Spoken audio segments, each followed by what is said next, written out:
Hey guys, welcome back to Just a Geek in the Garage. Today I want to go over, I guess it would be part three of the gutter truck build out, warehouse build out, things like that. Just a few things that, that have come in stock and some decisions that we've made.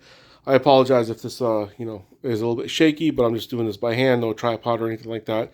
So first of all, got part of the supply from Granger.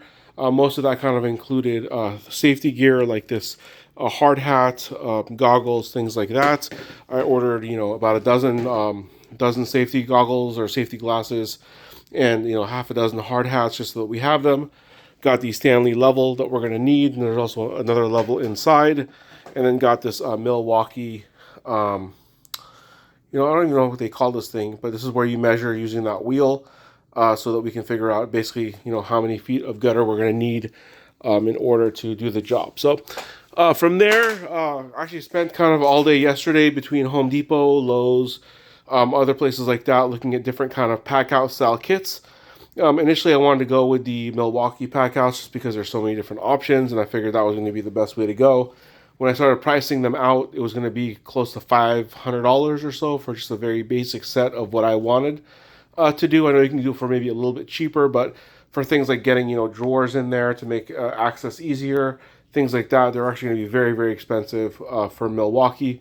I saw these Husky build outs. I know these have been out for a while, but I never actually really saw them, and actually spent probably an hour at Home Depot just kind of piecing it together, seeing what I like, what I don't like, and I kind of came up with this. So this is kind of going to be the blueprint for sets going forward. But as you can see here, it's a 4-piece set. I also got the backpack that clips onto this. I haven't really built that out yet, so I didn't want to include it here so far, but let's kind of go see what I have. So I got this piece right here, which is kind of cool because it has this is going to be kind of for all the little parts, screws, hangers, things like that. I have the torpedo level in here from Milwaukee, and these pieces come out, which is nice. So we can kind of fill this up, use it as needed, per job. So I'm planning on actually getting one more of these and kind of stacking it up so I have two of these. And that should hopefully suffice for what we're looking for. Moving on down. If you guys saw my other video regarding this, I had bought that M18 set that has 9 different tools in them.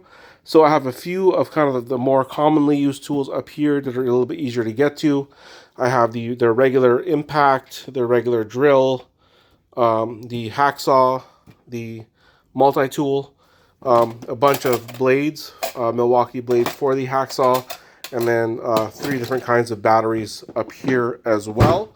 Those are going to be kind of used as needed. This next couple of drawers are going to be the tools that are going to be used day to day.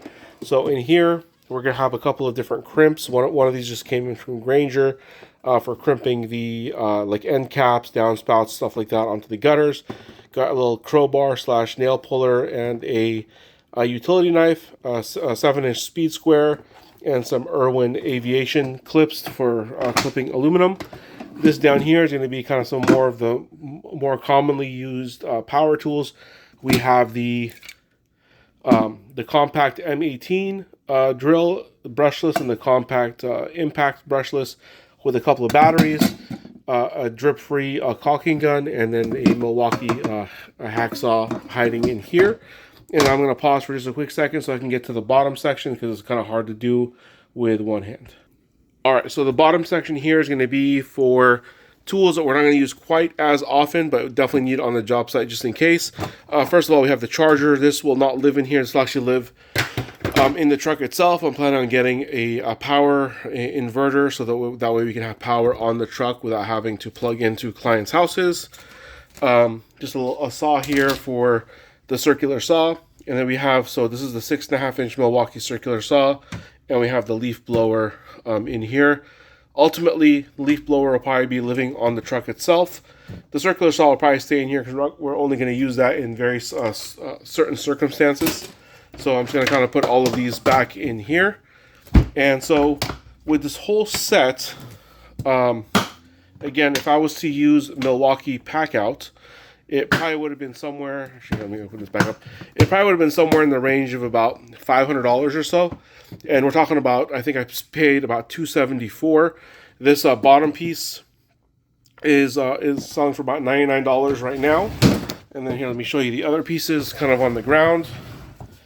Sorry about that. So we have, one of the reasons why I actually picked this system is that this drawer system with every other company was pretty expensive. I mean, the Milwaukee, I think we're around $180 to $200 for something that has, 2-3 drawers, something like that.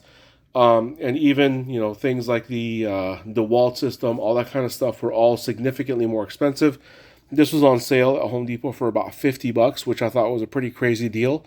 So I actually bought 3 of these. 2 of them are going to go in the van that we're going to be using.